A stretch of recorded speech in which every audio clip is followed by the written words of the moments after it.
There is a church erected on the spot of this miracle Deacon Meade read for us, called the Church of the Loaves and the Fishes. I've been blessed to have been there. The setting is a very lovely one. It's the Sea of Galilee, which is actually a lake, but the thing is, it's not the typical beach-fronted body of water, but it's a lake situated in the middle of a very grassy area. This is referred to in the story that from the gospel that people reclined because there was a great deal of grass there. They sat on the ground. The miracle of the multiplication of the loaves is what this is often called, or sometimes the feeding of the 5,000. Sometimes it's called the feeding of the 4,000. Is found in all four of the Gospels. In fact, it's the only miracle story that is found in every Gospel: Matthew, Mark, Luke, and John. And in two of the Gospels, it's found twice with subtle differences in detail, but the main thrust is the same. Now, I must tell you that this is a signature miracle. It is controversial with some people. And the reason it's controversial is that some people start out with the premise that we can't take seriously anything having to do with miracles found in the New Testament. One of our founding fathers was Thomas Jefferson. What Thomas Jefferson did was he took the New Testament and he excised or scratched out or blotted out all references to miracles. He wanted nothing to do with them. Now, we have scholars, so-called, who like to tell us that Jesus did not really multiply loaves. One of the most influential New Testament scholars is a man named Rudolf Bultmann.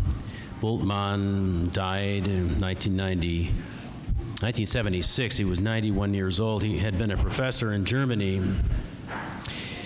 And because of his influence, we have this skepticism. Now, some of the skeptics say that the real miracle was that the people were moved to share the food they already had. In fact, one of our former beloved bishops jumped on the bandwagon with this one. But here's the problem. The problem is this. In the text itself, it says, where can we find food enough for these people to eat? It would cost us 200 days' wages. In other words, the people didn't have any food, or very little food. So this business of they had food already and they shared it, it's just not clearly supported. The other way to try to explain away the miracle is the suggestion that Jesus didn't really multiply bread or the loaves. He simply was able to feed people with 5 loaves. But here's the problem. When he finished distributing the bread and so forth, there were 12 hampers left. In other words, there was more bread left than what he had started with. So anybody with a basic sense for arithmetic could make the conclusion that there was more bread after Jesus was finished with feeding the crowd. There was so much of it produced. So the only conclusion we can really draw is that he did work a miracle. Now, interestingly enough, the Gospel of John does not use the term miracle. It's not found. The term that John uses is the word sign in English. Jesus performed signs on the sick.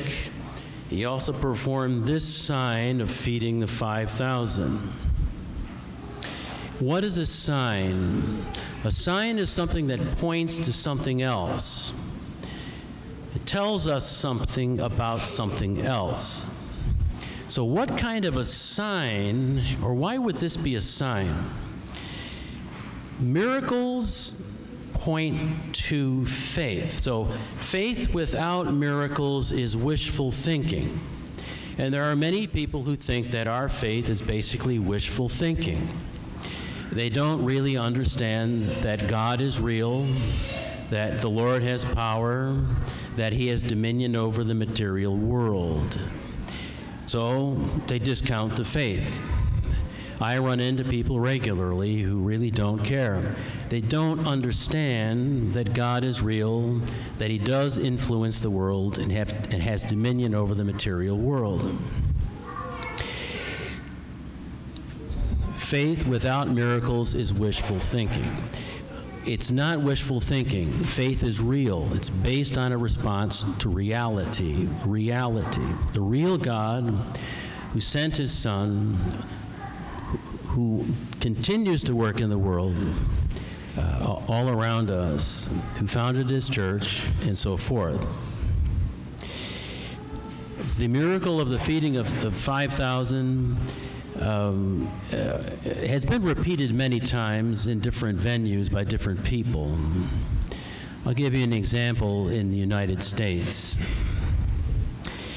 In Detroit, Michigan, if you ever go there, stop at the Capuchin Franciscan monastery. There is entombed a man from the community who died in 1957. His name is Solanus Casey. Solanus Casey was a priest. He was one of 16 children. 2 brothers were priests, and so forth. But he was a man who worked a number of miracles during his time on in this world. One of the things he did involved bread. His community was about to sit down for the main meal, and bread was a staple. Somebody came up to him and said, "Father Solanus, we have no bread." He said, "Let's just say grace." They said grace. All of a sudden, a bread truck drove up, delivered bread. Now, this is the clincher. The driver, after having delivered the bread, said, "You know, this is strange. I didn't think my truck held all this bread." Very interesting. If you read the lives of different saints, you'll run into this kind of thing. God has dominion over the material world. It has ramifications for our faith. So when we say, for example, that Mary was the virginal mother, if we dispute that, because we don't think it's real, because we don't think God has any power over the material world, then we pretty much have to say, well, Jesus had a human father.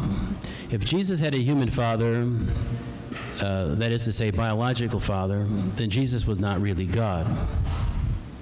So we can't easily dismiss these marvelous signs without ruining what we understand about Jesus.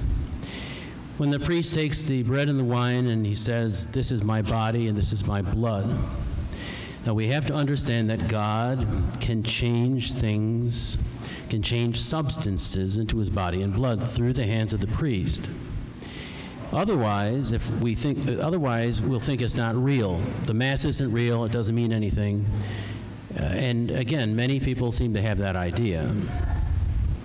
And certainly, we believe in the resurrection of the dead. The resurrection of the dead means the body, which we now have, is transformed in such a way that it overcomes death. It's offered to us for those who follow Jesus and live and die a holy life and a holy death. Resurrection.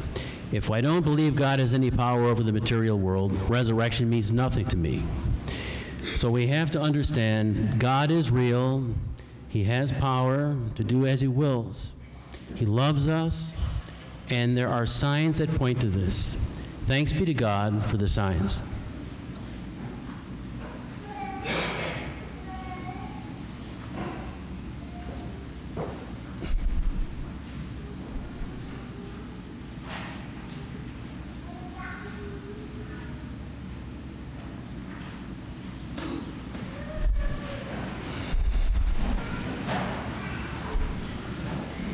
I believe in one God.